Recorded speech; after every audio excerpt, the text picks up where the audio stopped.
గ్రాముల బంగారాన్ని విడిపించి ఆ రోజు ఆన్లైన్ రేటుకే మేము కొంటాం. Sharma gold company. నమస్కారం, నేను మీ జాహ్నవి. మనతో ఉన్నారు సూర్యోపాసకులు sun spiritual society founder Vikramaditya గారు. మాట్లాడేద్దాం. నమస్కారం గురువుగారు. సూర్యోస్మితల్లి. గురువుగారు, చాలా చాలా సంతోషంగా ఉంది. అరుణ పారాయణం అత్యద్భుతంగా నిర్వహిస్తున్నారు ఈ మధ్యకాలంలో. నేను నిన్న మీ స్టేటస్ చూశాను. అసలు ఎంత పాజిటివ్ వైబ్స్ వచ్చాయంటే, అబ్బా, అంటే అక్కడ జరిగే పూజ విధి విధానము, ఆ క్రియ, అదంతా మీ స్టేటస్లో పెట్టారు కదా, చాలా బాగుంది. అబ్బా, ఇది కదా ఖచ్చితంగా నేను గురువు గారితో ఇప్పుడు ఖచ్చితంగా దీని గురించి మాట్లాడాలి. మన వ్యూవర్స్ అందరికీ అసలు ఈ అరుణ పారాయణం ఏంటి, దానికి సంబంధించి వివరాలు ఖచ్చితంగా తెలియజేసుకోవాలి. అది నేను తెలుసుకుంటే నాకు ఒక్కదానికే తెలుస్తుంది. అదే వీడియో ముఖంగా అయితే మొత్తం యావత్ చూసే ప్రజలందరికీ తెలుస్తుంది. అసలు ఏంటి గురువుగారు ఈ అరుణ పారాయణము? అంత వైబ్స్ వచ్చాయి స్టేటస్లో చూస్తేనే. అసలు డీటెయిల్గా ఎక్స్ప్లెయిన్ చేయండి గురు. తప్పకుండానమ్మా. నిజంగా ఈ విధానాన్ని, ఈ ఒక సైద్ధాంతికాన్ని నాకు తెలియజేసినటువంటి నా గురువులు, అలాగే దీనికి మూల పురుషుడైనటువంటి అగస్త్య మహర్షి, వీళ్ళందరికీ కూడా శిరస్సు వంచి పాదాభివందనం చేస్తూ, నిన్న సడన్గా విశాఖ నక్షత్రం గురువారం అయింది, చైత్రమాసం. ఎంత విశేషం అంటే నాకు తెలియకుండానే నిన్న నాతో పాటు ఒక యువ హీరో మేక్ ఓవర్ చేస్తుందంత. ఆయన సినిమాలు ఆల్రెడీ చేసి ఉన్నాడు, సినిమాలు సక్సెస్ అయినా అది పర్ఫెక్ట్గా చూడలేకపోతుంది. సరే, నాతో ట్రావెల్ అవుతున్నారు, సరదాగా వస్తున్నారు. ఉదయం తీసుకెళ్ళాను. ఆయనకి విశాఖ నక్షత్రానికి ఒక మంత్రం ఉంటుంది. అది ఒక అద్భుతమైనటువంటి కాస్మిక్ ఎనర్జీని క్రియేట్ చేస్తుంది ఎవరికైనా. గురువారం సూర్యోదయ సమయంలో గురుహోరలో దాన్ని సాధన చేస్తే మనకులో ఆ పాజిటివ్ ఎనర్జీ వస్తుంది. ఆయనతో చేయించేసాను. నాకు త్వరగా ఒక మిత్రుడు ఫోన్ చేసి, మా ఇంట్లో కొంచెం పరిస్థితులు ఒక రకంగా ఉన్నాయి, ఎక్స్ప్రెస్ చేయలేకపోతున్నాం, దానికి ఏదైనా పరిహారం సింపుల్గానే చేయగలగరా అంటే, అవన్నీ కాదు, సింపుల్గా ఏదో చిట్కాల్లాగా ఏదో చేతి మీద నెంబర్లు రాసుకుంటే అలా అవి శాశ్వతాలు కాదు. మనం చేసామంటే వేద ప్రమాణమై ఉండాలి, అది శాశ్వతమై ఉండాలి. ఒక విధానం ఉంది, నేను ఆల్రెడీ దాన్ని చేయిస్తున్నాను. దాన్ని సడన్గా పెట్టడం జరిగింది, అది అనుకోలేదు. వెళ్ళి కూర్చున్న తర్వాత అక్కడ సంకల్పంలో విశాఖ నక్షత్రం గురించి చెప్పడం జరిగింది. అది నేను గురువారం అనుకున్నాను, వాళ్ళ కార్యక్రమం చేస్తాను. కానీ ఆయన జాతకంలో కూడా గురుడు యొక్క ప్రభావం, మేషంలో గురువు లగ్నం, మేషలగ్నానికి లో గురుడు ఉన్నాడు. ఇప్పుడు అక్కడ గురువు రవి కూడా ఉన్నారు. వాళ్ళ ఇంట్లో ఆ కార్యక్రమం నా చేతుల మీదుగా జరగడానికి ప్రేరణ జరిగి నేను అది జరగడం జరిగింది. అది నేను స్టేటస్లో పెట్టాను. అవునవును. అంటే ఇక్కడ చేసిందంతా ఏంటి అంటే అరుణ పారాయణం, త్రిచ విధానం, మహాసౌర పారాయణం. అంటే ఇదొక మనకంటే అష్టాదశ పురాణాలు ఉన్నాయి. అందులో ఉపపురాణాల్లో ఆదిత్య పురాణం అనే దాంట్లో మనకి ఈ అరుణ పారాయణం త్రిచ విధానంగా తెలియచేయబడిందని పండితులు చెప్తూ ఉంటారు. నాకు తెలిసింది, నేను 2020లో మహాసౌర యాగం అని చేశాను.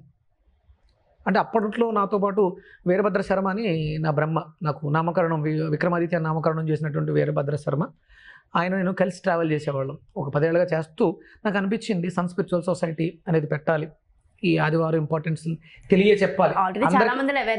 అందరికీ తెలుసు, కాకపోతే ఆ మోటివేషన్ లేక దాని గురించి పూర్తిగా తెలియక ఇబ్బంది పడుతున్నారు. కాబట్టి దాని మీద అవేర్నెస్ తీసుకురావాలని అసలు ఫస్ట్ నేను చేయగలనా అని సంకల్పించుకుని కూర్చున్నాం. మాఘమాసం 30 రోజులు కూడా అరుణం సౌరం పారాయణం చేస్తూ త్రిచ విధానంగా ప్రదక్షిణపూర్వకంగా సాష్టాంగ నమస్కారాలు 78 వస్తాయి. నమస్కారాలు సాష్టాంగం, ప్రదక్షిణం, సాష్టాంగం, మళ్ళీ ఆయన మంత్రం చదువుతుంటాడు. అరుణంలో ఒక పనస చదువుతారు, మళ్ళీ ప్రదక్షిణం, మళ్ళీ సాష్టాంగం, ఇలా 78 నమస్కారాలు. ఇది ప్రతినిత్యము 30 రోజులు చేశాను. ఇది అసలు చెప్పడానికి బాగుంది, అరుణం చేయించుకోండి బాగుంటుంది, మంచిది జరుగుతుంది, చెప్పడం ఈజీ. అది చేయగలమా అనేది నేను ముందు దానికి కృతజ్ఞతతో సాధన చేశాను. ఎస్, బాగుంది, చేయగలిగాను. 31 రోజు చేసి మధ్యలో ఒక 2 సూర్య కళ్యాణాలు కూడా నిర్వర్తించడం జరిగింది. తర్వాత నేను బయటకు తీసుకొచ్చి దీన్ని స్ప్రెడ్ చేయటం మొదలుపెట్టాను. ఫస్ట్ మీరు మొదలుపెట్టి, అదే ఇప్పుడు ఏదైనా చెప్పడం ఈజీ అమ్మా, పుస్తకాల్లో చదివేస్తాం, అందరూ అదే చేస్తాం. అదే రామకృష్ణ పరమహంస కూడా నా పిల్లాడు బెల్లం తినడం మానాలి అంటే వారం ఆగి రామ్మా అని చెప్పినట్టు ఉంది. అది ఏదైనా సరే, ఇప్పుడు నేను మీకు యూట్యూబ్లో మణిపద్మేహ మంత్రం గురించి అందరూ ఇప్పుడు చెప్పేస్తున్నారు, పారాయణ చేయండి అంటున్నారు. కానీ నేను మణిపద్మేహ మంత్రాన్ని 1,00,000 జపం చేసి తర్పణాలు ఇచ్చి హోమం చేసిన తర్వాత బయటికి చెప్పడానికి ఆ మంత్రాన్ని నేను సిద్ధించుకోవాలి. నోటికి ఏదొస్తుంది చెప్పేయటం కాదు. అందరూ అదే చేసేస్తున్నాం. అలా చేయకూడదు. అలా నేను ముందు ఆచరించగలిగాను. అందులో ఉన్నటువంటి సాధక బాధకాలను చూశాను, చాలా పరీక్షలను ఎదుర్కొన్నాను. ఇప్పుడు అది భగవంతుడే నాతోటి చేయించుకుంటున్నాడు. భారతదేశం మొత్తం చూడండి, మన వీడియోస్ సూర్యోపాసన గురించి మొదలైన తర్వాత ఇప్పుడు అందరూ మాట్లాడుతున్నారు. ఇంతకుముందు ఎవరో కూడా చెప్పేవారు, సామవేద షణ్ముఖ శర్మ గారు, లేకపోతే మన చాగంటి కోటేశ్వరరావు గారు, వాటిలో ఒక ఇంపార్టెన్స్ చెప్పారు. ఇంత ప్రభావంగా ఎక్కడ కూడా, అంటే నా గురువులు వాళ్ళు చెప్పిన మాటలు విని ఇంత విశేషం దీంట్లో ఉన్నప్పుడు దీన్ని మనం ఎందుకు ఆచరించకూడదు? అంటే ఆచరించాలంటే ఫలితాలు కనపడాలి. ఫలితాలు కనపడాలంటే శ్రద్ధ కావాలి. అందరం చేస్తున్నాం, మిడిమిడి జ్ఞానంతో చేయడం వల్ల ఫలితాలు చూడక హిందూ ధర్మం ఇంతే, ఇక్కడ మనం ఏం చేసినా ఫలితాలు ఉండవు అని మతాలు మారిపోవడం, మతాలు మార్చడానికి ప్రయత్నాలు చేస్తున్నాం. భక్తి శ్రద్ధలతో ఎవరైతే చేస్తామో దాని ఫలితాలు చూసిన తర్వాత మనల్ని చూసి ఆచరిస్తారు. చెప్పేవాడికి చెప్పడంలో నియమము నిష్ఠ ఉంటే, నిష్ఠాగరిష్ఠుడై చెప్పేవాడికి వాక్శుద్ధి ఉంటే అవతల వాడికి పని జరుగుతుంది. వాళ్ళు ఏం చెయ్యక్కర్లా. అది నేను ఆచరణలో పెట్టుకుని దాన్ని మీకు అందరికీ చెప్పడం జరిగింది, ఇప్పుడు జరుగుతుంది. అయితే అరుణ పారాయణం వల్ల అసలు ఎలాంటి ఫలితాలు కలుగుతాయి? ఫస్ట్ మనం మనుషులం, కలియుగంలో ఉన్నాం కాబట్టి ఫలితమే ముఖ్యం. మరి ఫలితం ఏమిటనేది ముందు చెప్పి అది ఎలా చేయాలో చెప్పండి. 100% నమ్మా. అరుణం అది యజుర్వేదంలో, కృష్ణ యజుర్వేదంలో ఈ అరుణ ప్రశ్న అని ఉంటుంది. దీంట్లో అంటే మీరు ఏముంటుంది అంటే ఫలశ్రుతినే మనం చూస్తాం. ఫలశ్రుతి చాలా ఇంపార్టెంట్. మనకి ఆదిత్య హృదయం ఉంది కదా, మిగతా శ్లోకాలన్నింటికి, పారాయణలన్నింటికి కూడా ఫలశ్రుతి చివరిలో చెప్పబడుతుంది. ఆదిత్య హృదయానికి జయావహం జపే నిత్యం అక్షయ్యం పరమం శివం. అంటే ఈ ఆదిత్య హృదయాన్ని పారాయణం చేస్తే మీకు అన్నిట్లోనూ విజయమే. జపే నిత్యం, ప్రతినిత్యం పారాయణం చేయడం వల్ల పరమం శివం అంటే ఎప్పుడు శివుడు అంటే మంగళకారకుడు, మంగళం ఎప్పుడు మంగళమే. ప్రతినిత్యము చదివితే ప్రతినిత్యము మంగళమే, ప్రతినిత్యము శివమే, శుభమే జరుగుతూ ఉంటుంది. ఇక్కడ మనకి అరుణం దగ్గరకు వస్తుల్లోకి అరుణ యంత్రం అని ఉంటుందమ్మా. దాంట్లో ఏముంటాయంటే బిందు త్రికోణ వృత్తంచ షట్కోణం వృత్తయుగ్మకం వసుకోణం తదావృత్తం ద్వాదసారం తథైవచ భూపురత్ర సంయుక్తం సూర్యయంత్రం విధీయతే. ఇది ఆ యంత్రానికి ఉన్నటువంటి బిందువు. అంటే మనకి శ్రీచక్రంలో బిందువు గురించి మాట్లాడుకుంటాం. అక్కడ బిందువు, నవావరణలు, అష్టదళ పద్మము, ద్వాదశ దళ పద్మము ఇవన్నీ ఉంటాయి. ఇక్కడ సేమ్ మనకి శ్రీచక్రం ఎలా అయితే ఉంటుందో అందులో అలాగే ఉంటుంది. ఇక్కడ కూడా బిందువు, త్రికోణం, వృత్తము, షట్కోణం, ఇన్ని అంటే సూర్యనారాయణ మూర్తికి ఉన్నటువంటి ప్రమద గణాలు 64 గణాలన్నీ కూడా ఇందులో ఆవాహనై ఉంటాయి. మీరు లలితలో సూర్యమండల మధ్యస్థి ఆవిడ లలిత పరాభట్టాయరిక. ఎక్కడున్నారు ఆవిడ? సూర్యమండలంలో మధ్యలో ఉంది ఆవిడ. అంటే ఆవిడ ఈ అరుణంలో ఎక్కడున్నారు? బిందువులో ఉన్నారు ఆవిడ. అంటే ఇక్కడ సకల దేవతలు కూడా సూర్యమండలంలో ఉన్నారు అనేది ఇక్కడ మనకి వేదం చెప్తుంది. ఇందులో ఇది చేయడం వల్ల ఏంటి అన్నారు, ఉదకాలకి కారకుడు ఎవరమ్మా అంటే జలానికి కారకుడు ఎవరు? జలం ఎలా వచ్చింది? సూర్యుడు ఎండ ద్వారా వేడెక్కించి జలాన్ని ఆవిరి చేసి పైకి తీసుకెళ్ళి మేఘాల్లో బంధించి తర్వాత మనకి వర్షం రూపంలో ఇస్తాడు. అప్పుడు వర్షం ఎవరయ్యారు? సూర్యుడే అయ్యారు. ఆ వర్షం పడటం వల్ల విత్తనంలో ఉన్నటువంటి బీజం మొలకెత్తుతుంది. బీజంలోంచి వచ్చేటటువంటి మొక్క గ్రాసం అవుతుంది, లేదా అదే పెరిగి పెద్దదై ధాన్యాన్ని ఇస్తుంది, అదే మనకి పళ్ళనిస్తుంది. ఇప్పుడు పండు ఎవరమ్మా?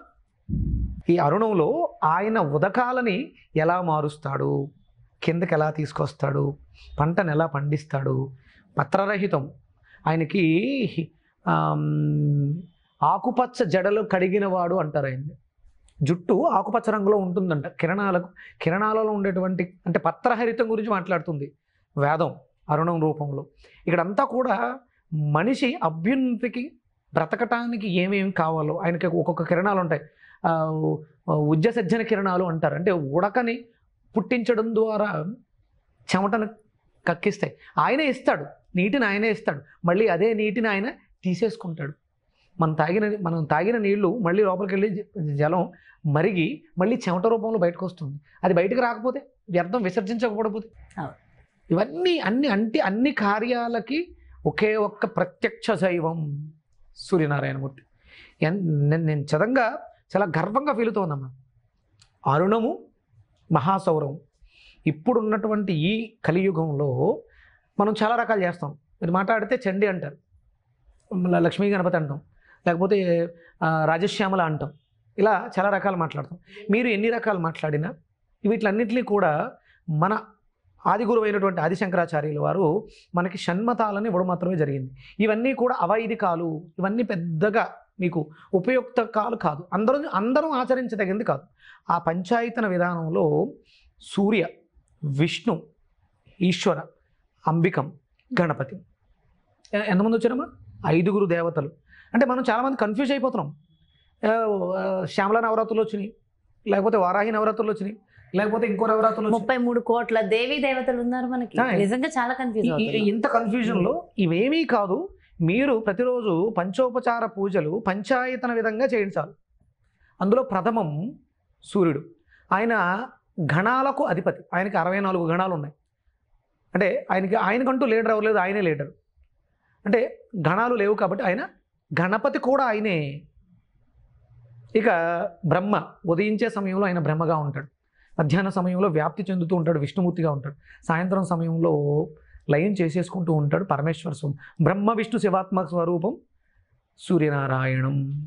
ఇక శక్తి కదా, ఆయనలోంచి వచ్చేదేంటి? శక్తి, అమ్మవారి స్వరూపం. అక్కడ మనకు లలితలోనే తెలుస్తుంది సూర్యమండల మధ్యస్థ అని. అంటే ఆవిడ సూర్యమండలంలోనే ఉంది. ఇంకెంతకన్నా మనకి ఇంకేం కావాలి? ఇప్పుడు మనకి కన్ఫ్యూజ్ అవ్వాల్సిన అవసరం ఉంది. ఏ రోజైనా సరే ప్రతినిత్యము నువ్వు ఆరాధించే దేవీ దేవతని ప్రత్యక్షంగా చూడగలవా? విగ్రహ రూపంలో. ఇది అమ్మవారు పార్వతీదేవి రూపం, ఇది దుర్గాదేవి రూపం, ఇది పరమేశ్వరుడి శివలింగం, ఇది విష్ణుమూర్తి శయనిస్తున్నటువంటి రూపం. ఇవన్నీ కూడా వాళ్ళు కాదు, వాళ్ళ రూపాలు. కానీ ఈయనే సూర్యుడు, ఇది సూర్యుడు రూపం కాదు, ఈయనే సూర్యుడు అని చూపించడానికి మనకి దొరికినటువంటి ఏకైక దైవం ఎవరు? సూర్యనారాయణ. మీరు అమ్మవారిని మెప్పించాలమ్మా, పరమేశ్వరుడిని ప్రత్యక్షం చేసుకోవాలి. ఏం చేయాలి? తపస్సు చేయాలి కదా. తపస్సు చేయాలి. అది ఎంతకాలం పడుతుంది అంటే మనకు తెలియదు.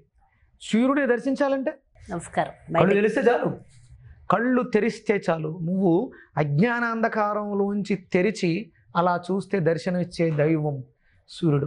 సూర్యుడిని ప్రసన్నం చేసుకోవడానికి, మనం చేసినటువంటి సూర్య అపచారాల నుంచి బయటపడడానికి, ఆరోగ్యాన్ని చేకూర్చడానికి అరుణ పారాయణం. ఇందాక మీరు ఫస్ట్ రాగానే నేను అడిగినప్పుడు అన్నారు నరదృష్టి, నరఘోష, ఇలాంటి ఏదో ఒక ఎగ్జాంపుల్ కూడా చెప్పారు కదా గురువు గారు. ఒక్కసారి మన వ్యూవర్స్ కోసం.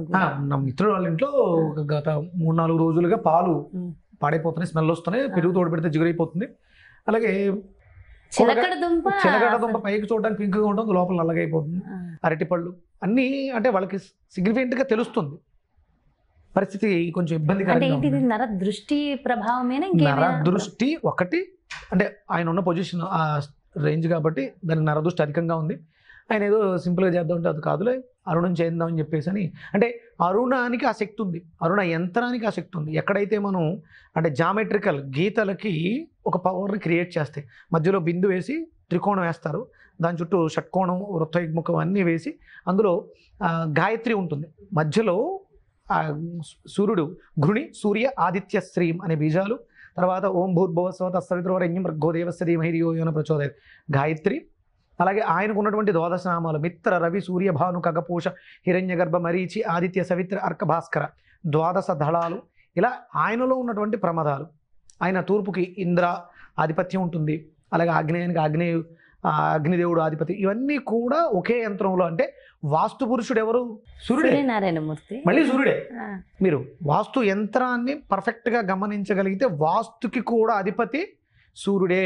ఉదయం తూర్పును ఉదయిస్తాడు ఇంద్రభాగంలో, సాయంత్రం పడమర అస్తమిస్తారు. ఇక ఆయన ట్రావెల్ ఆగ్నేయం మీదుగా, తూర్పును ఉదయించి ఆగ్నేయం, దక్షిణం, నైరుతి, పడమర, వాయువ్యం, ఉత్తరం, ఈశాన్యం ఇలా తిరుగుతూ ఉంటాడు. అష్టదిక్పాలకుల్ని మనకి సంధ్యావందనంలో దిగ్దేవత నమస్కారం అని ఉంటుంది.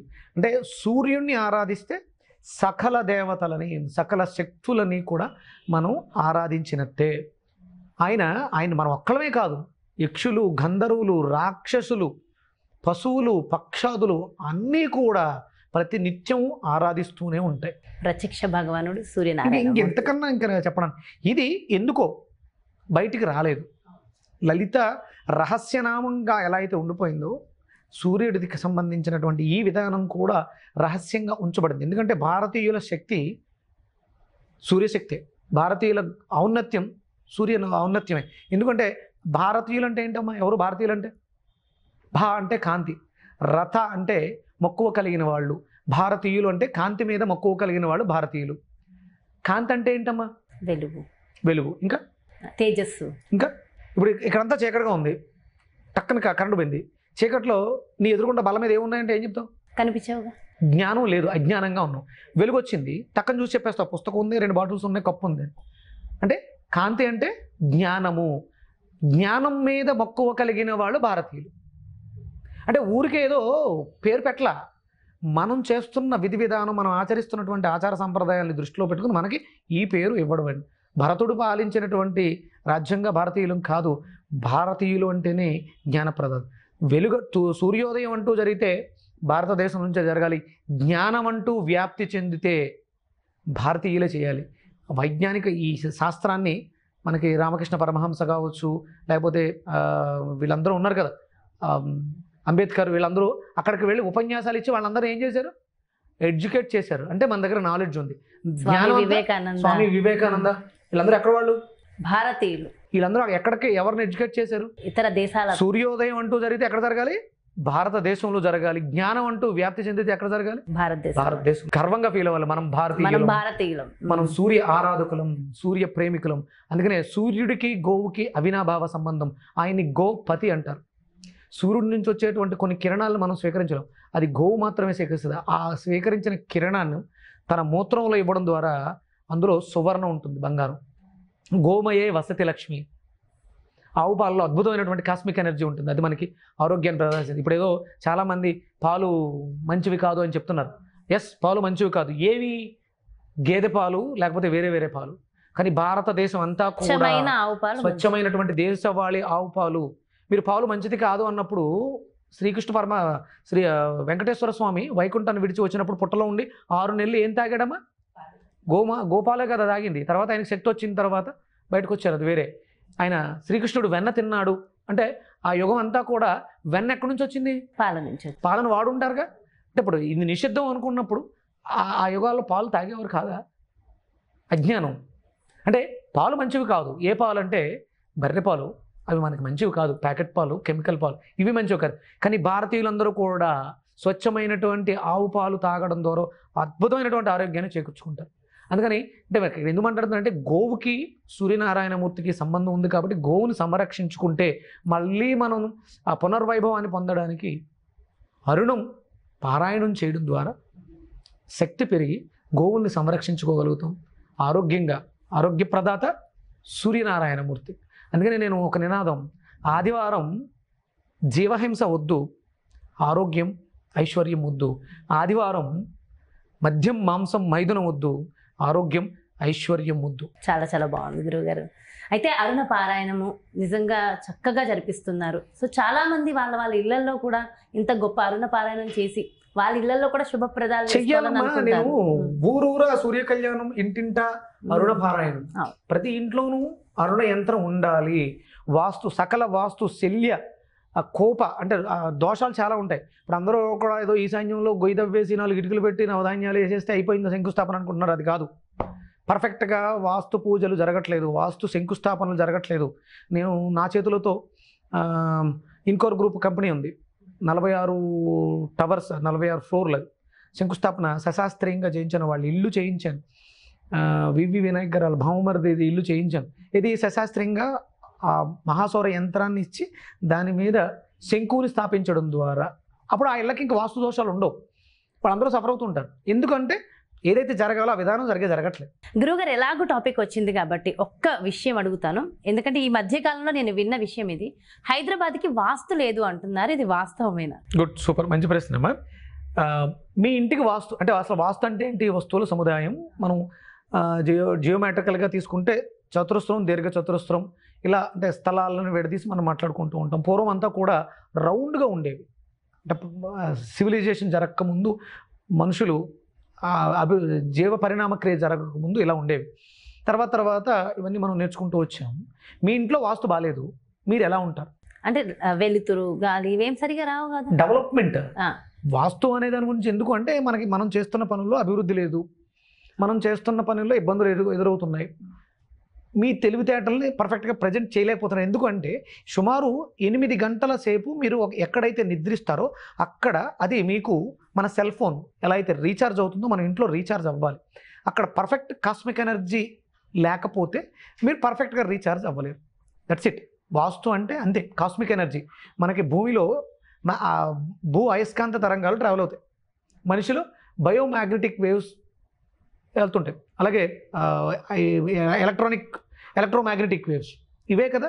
ఇవి పర్ఫెక్ట్గా అలైన్మెంట్లో లేనప్పుడు అవి డెఫిషియన్సీ వచ్చినప్పుడు ఎలక్ట్రోమాగ్నెటిక్ వేవ్స్ బాగోకపోతే ఫోన్ డిస్టర్బెన్స్గా ఉంటుంది, మ్యాగ్నెటిక్ వేవ్స్ పర్ఫెక్ట్గా లేకపోతే మనిషి ఇబ్బందిగా ఉంటాడు, భూ అయస్కాంత తరంగాలు బాగోకపోతే భూమి ఇబ్బంది పడుతూ ఉంటుంది, ఆ ఇంట్లో మనం రీఛార్జ్ అవ్వలేం. మరి హైదరాబాదు సంపన్న దేశమేగా, ఇంత సంపద ఎలా వచ్చింది? కోకాపేట ఫైనాన్షియల్ డిస్ట్రిక్ట్ ఇవన్నీ కోట్లు ఎలా బలుగుతున్నాయి చూస్తుంటే వండర్స్. 100% వాస్తు అనేది నివాసయోగ్యంగా ఉండాలి, అది అవసరమైన వాళ్ళు. అడవిలో వాస్తు ఉండదు, యానిమల్స్ బ్రతకట్లా. అడవుల్లో ఈశాన్యం, వాయువ్యం, ఆగ్నేయం, వంటగది ఉండవు కదా. అది మనిషిగా ఉన్నప్పుడు తన అవసరానికి తగ్గట్టు ఎనర్జీని మనం చేంజ్ చేస్తూ ఉంటాం. మనకి దిక్కులు వాటికి ఉండేటువంటి కాస్మిక్ ఎనర్జీ మీద దృష్టి పెడతాం. అందుకనే మనకి స్ట్రక్చరల్ వాస్తు చతురస్రంగా ఉందా, దీర్ఘచతురస్రంగా ఉందా అనేది తీసుకుంటాం. పిరమిడ్ రౌండ్గా ఉంటుంది. అందుకనే ఇలా ఉండదు కాబట్టి భగవంతుడు అష్టాదశ శక్తి పీఠాల రూపంలో టెంపుల్స్ ఇవ్వడం జరిగింది. అలాగే మనం కొన్ని స్వయం నిర్మిత దేవాలయాలు తీసుకున్నప్పుడు వాస్తు అనే దాన్ని ఇవ్వడం జరిగింది. భారతదేశానికే వాస్తు ఉండదు, అవును, ప్రపంచానికే వాస్తు ఉండదు. ఒక్కొక్క చోట ఉండకూడని చోట నీరు ఉంటుంది, దాన్ని మనం అక్కడ లేదు కాబట్టే మనం నివాసయోగ్యంగా మార్చుకుంటున్న ఇంటికి వాస్తు అవసరం. అదే ప్రదేశమైనా సరే, ఎక్కడైనా మనం ఏది చేసిన దేవాలయం చేసాం, ఆ వైదిక విధానంలో దేవాలయానికి ఆగమ శాస్త్రాల ప్రకారం కొన్ని పరిమితులు ఉంటాయి. అక్కడ ఏ సైజు వాస్తు పురుషుడు శంకు వేయాలి, అది రాతిది వేయాలా, చెక్కది వేయాలా, దానికి ఏ మూలలో ఏం ఉండాలి అనేది గుడిని బట్టి మారుతుంటుంది. అలాగే ఇల్లు మారుతుంటుంది. హైదరాబాద్కు వాస్తు లేకపోతే ఇంత సంపద, ఇన్ని కోట్లు, ఇంతమంది ఆ హైదరాబాద్ ఎవడొచ్చినా సరే లావిష్ హ్యాపీగా బతుకుతాడు. నాకు నిన్న మలేషియా నుంచి ఒక కంపెనీ వాళ్ళు వచ్చారు మాట్లాడడానికి. హైదరాబాద్ ఎక్స్పెన్సివ్ అన్నాడు ఆయన. మరి ఇంత ఎక్స్పెన్సివ్ పెట్టుకుని అంటే మలేషియాలో లేనిది మా హైదరాబాద్లో ఏముంది? హైదరాబాద్లో వాస్తు ఉండాలా? బాగున్నాయి కదా, పెద్ద టవర్స్ ఉన్నాయి, మనకి అమెరికాని లండన్ కూడా తలపిస్తున్నాయని చెప్పేసి చూస్తున్నాం. సో ఆల్రెడీ హైదరాబాద్లో వాస్తు ఉంది. వాస్తు ఎక్కడ ఉండదు, అవసరాన్ని బట్టి మనం దాన్ని నిర్మించుకుంటున్నాం. కాబట్టి ఇక్కడ ఉన్న వాళ్ళందరూ బాగున్నారు అంటే పెద్ద మిలియనీర్స్, కోటీశ్వరులు హైదరాబాద్లో నాకు తెలిసి హైదరాబాద్ని శాసించగల ఒక 4 ఫ్యామిలీస్ ఉన్నాయి. నేను వాళ్ళతో ట్రావెల్ చేసి ఉన్నాను. వాళ్ళు అన్ని వేల కోట్లు ఎలా సంపాదించారు? కొంతమందికి కొన్ని రకాల పేర్లు అచ్చొస్తాయి. అది మన సంఖ్యాశాస్త్ర ప్రకారం, న్యూమరాలజీ ప్రకారం తీసుకుంటే ఇది హెచ్తో స్టార్ట్ అయింది హైదరాబాద్ కదా, సికింద్రాబాద్ ఎస్తో స్టార్ట్ అయింది. సికింద్రాబాద్ ఎస్ సూర్యుడిది, ASJ కృత్తిక ఉత్తర, సికింద్రాబాద్ ఉత్తర నక్షత్రం. హెచ్ అనేది కేతువుతో సంబంధించింది, కేతువుకు సంబంధించింది.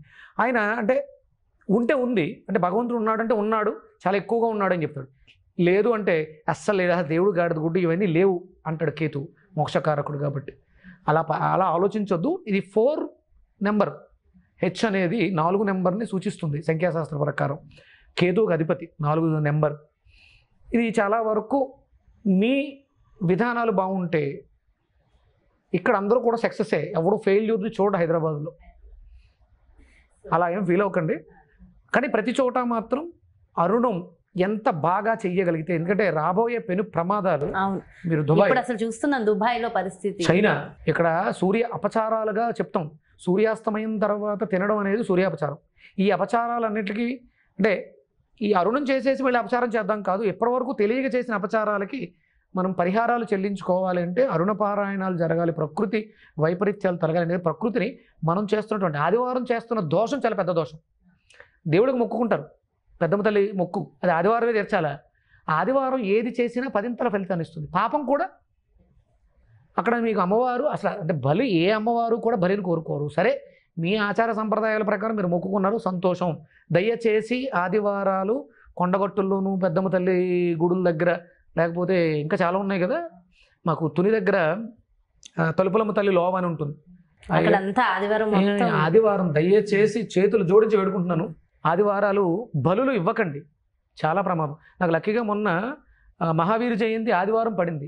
ఆ రోజు హైదరాబాద్ జిహెచ్ఎంసీ వాళ్ళు ముందే అనౌన్స్ చేసినట్టున్నారు, చికెన్ షాపులు మటన్ షాపులు తెరవద్దని. తెరవలేదు అంటే మన వాళ్ళందరూ తెలివైన వాళ్ళు, తింటూ ముక్క లేకపోతే ముద్ద దిగదు, సోమవారం చచ్చిపోతాం, ఇంక అందరూ ప్రపంచం అంతా వినాశనం అయిపోతుంది, అందుకని ఆదివారం తినేద్దామని చెప్పేసి శనివారం తెచ్చి ఫ్రిడ్జ్లో పెట్టేసుకుని తినేస్తాం. దయచేసి మిమ్మల్ని బాధించడం నా ఉద్దేశం కాదు, ఇది తట్టుకోలేక మాట్లాడుతున్నాను. మార్పు రావాలి. తింటున్నాం, నేను తింటాం తప్ప రైట్ మాట్లాడమ్మా. నేను ఎప్పుడు కూడా, ఎందుకంటే నేను కూడా తిన్నాను, నేను తిన్నాను, చూస్తున్నాను, కానీ ఆదివారం చేయటం తప్పు. అంతే, మీకు శాస్త్రం కూడా అదే చెప్పింది, మాంసాహారం మంచిది కాదు, తినొద్దు అంది. సరే నీకు అలవాటు ఉంది, నువ్వు చేస్తున్న పనులు ఉన్నాయి, దయచేసి కనీసము భానువారమందైనను స్త్రీ తైల మధుమాంసాన్ని త్వర్జింది. ఆ ఒక్కరోజు విడిచిపెడితే నువ్వు చాలా హ్యాపీగా ఉంటావు. అన్ని ఒంట్లో ఉన్న శక్తులన్నీ పాడైపోయి జీవితం సంకనాగిపోయిన తర్వాత, శరీరంలో ఇది వచ్చిన తర్వాత ఏమో ఇంటర్మీడియట్ ఫాస్టింగ్ అని, లేకపోతే ఏదో సర్జరీస్ అని చేయించుకుని తగలేసుకునే బదులు మనకి నెలలో 2 ఏకాదశులు వస్తాయి, 4 ఆదివారాలు వస్తాయి. ఈ 6 చేస్తే నువ్వు జీవితంలో ఒక డాక్టర్ దగ్గరకు, లేకపోతే ఒక వెజిటేబుల్ థెరపిస్ట్ విక్రమాదిత్య దగ్గరకు వెళ్ళాల్సిన అవసరం లేదు. నువ్వు నీ జీవితాన్ని హ్యాపీగా తీసుకోవచ్చు. సరదాగా మీతో వచ్చి ఇలా చేశాను గురుగారు అని చెప్పుకోవడానికి రావచ్చు మీ దగ్గరికి. సంతోషం. మొత్తానికైతే అరుణ పారాయణము దాని ఇంపార్టెన్స్ కూడా చక్కగా చెప్పారు. సో ప్రతి ఒక్కళ్ళు చాలా మంది అడుగుతారు, మరి ఖచ్చితంగా ఇప్పుడు మరి చెయ్యాలి అనుకునే వాళ్ళకి తప్పకుండా. నాకు విజయవాడలో ప్రసాద్ శర్మ గారి ఆధ్వర్యంలో కేఎల్ యూనివర్సిటీలో ఇప్పటికి 8 నెలలుగా ప్రతి ఆదివారం చేస్తున్నాం. సంతోషం. మాఘమాసం 30 రోజులు చేసాం. హైదరాబాద్లో కుకట్పల్లి ఓమిని హాస్పిటల్స్లో ప్రతి ఆదివారం చేయిస్తున్నా, నా ఆధ్వర్యంలోనే జరుగుతున్నాయి. ఇంకా నా ఆధ్వర్యంలో ఇంకా జరగాలి. ఇది అందరూ ఒక బాధ్యతగా తీసుకుని, ఒకవేళ ఎవరైనా స్మార్థం తెలిసిన వాళ్ళు అరుణ పారాయణం అలవాటు లేకపోతే నేర్చుకుని ఉండండి. దీని అవసరం చాలా ఉంది ఎదరెదర. ఎందుకంటే ఆయన ప్రసన్నం చేసుకోకపోతే మనం సర్వనాశనం. చాలా చాలా చక్కగా మా అందరికి విషయ పరిజ్ఞానాన్ని అందించారు గురుగారు. Thank you so much. నమస్కారం. సురేష్. చూసారు కదండి, మరి దుష్ట శక్తులు ఆవహించి మనం రకరకాల సమస్యల బారిన పడుతున్నాం. మరి వాటి నుంచి బయటపడాలంటే మనం ప్రత్యక్ష భగవానుడు సూర్య భగవాని యొక్క విశిష్టత తెలుసుకుని అరుణ పారాయణాన్ని కనుక మనం చేసుకోగలిగితే మరింత శుభం. అదేవిధంగా కేవలం ఇది మాత్రమే కాదు, సూర్యుని యొక్క ఉపయోగాలు ఏంటి, ముఖ్యంగా ఆదివారాలకు సంబంధించిన విశిష్టతలు ఏంటి డీటెయిల్గా ఎక్స్ప్లెయిన్ చేసి, మన సనాతన ధర్మం, మన శాస్త్ర ప్రకారం మనం ఖచ్చితంగా నెలలో చేయవలసిన 6 రోజుల విశిష్టత గురించి డీటెయిల్గా ఎక్స్ప్లెయిన్ చేశారు కదా గురువుగారు. మరో ప్రత్యేకమైన కార్యక్రమంతో మళ్ళీ మీ ముందుకు వచ్చేస్తాను. సూర్యోస్మి. సుమన్ టీవీలో మీ పర్సనల్ అండ్ బిజినెస్ ప్రమోషన్స్ కోసం కింది నెంబర్కి కాంటాక్ట్ చేయండి.